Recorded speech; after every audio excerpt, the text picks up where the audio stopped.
The IRS taking its war to small businesses. That's right, forcing small businesses to comply with the rule that only brings them a whole lot of pain. Gerri, Willis, and small business owner Randy Noel here with an IRS squeeze. All right, Gerri, tell us what's going on. All right, first let's talk about this rule newly imposed at the beginning of July.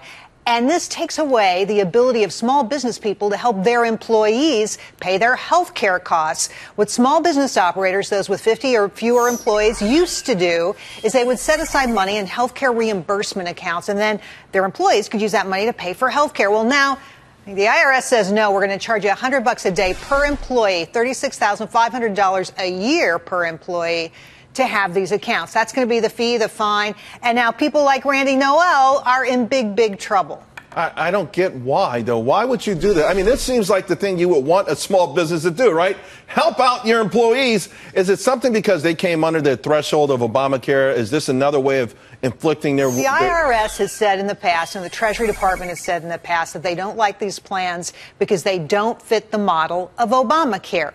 And I've been told separately by others that it's a philosophical difference of opinion. They don't like companies doing this. They want them to be inside the umbrella of Obamacare. $36,000 a year. Randy Noel, I guess your company is one that took the brunt of this, huh?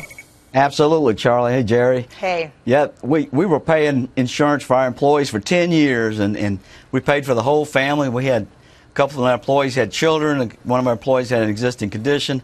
And so we thought with the Obamacare, we met all the guidelines because we were under 50 employees. And then my CPA sends me this directive from the IRS that says, I can't even buy the right program. I said, this is crazy. And they're going to charge us $100 a day? I said, I thought the whole motivation of this thing was to get coverage for employees, not drop the coverage. Hey, Randy, it put us in a real pickle. Randy, tell us a little bit about these employees you're helping out, because these are longtime employees, and you don't have a big staff. You're just loyal to these folks. We have 5 employees. We're a small home builder down here in New Orleans, and these employees have been with us half their life. They are 28 years, 25 years. And employees in small businesses like ours, they're like family. They're not like employees. And we care about how they have health care insurance. We want to make sure that we can give it to them. But $100 a day? I mean, the whole motivation's wrong. So, Randy, what exactly did the IRS say when you told them this? I mean, I'd be ashamed if I was an IRS official and I heard this story. I go to my supervisor, to the top, and say, hey, we got to carve out some exemptions or just dump this thing. It's stupid. Well, and I talked to them. I said, you know, must be some document I could give you that says I've got the right program or anything.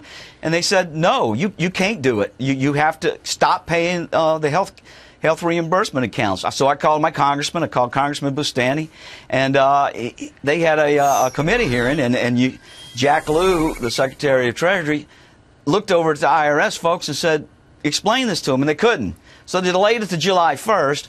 Well, July 1st was 13 days ago. Here we are. It's July 1st. It's past July 1st. You can't do this anymore. Are you shutting this program down? And what are your 2 employees going to do who now don't have the money they need to pay for health care?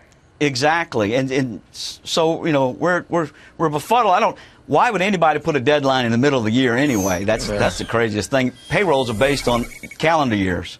So currently, we owe $1,300 in penalties. Wow. Well, we're hoping that the 2 bills that Bustani and in the Senate have been introduced get passed, and they're retroactive, and we can continue on doing what we've been doing for 10 years for our employees. Wow, it's a heartbreaking story. I got to tell you, Randy, you are the epitome of the American dream. You're the kind of person we talk about on this network all the time. We salute people like you.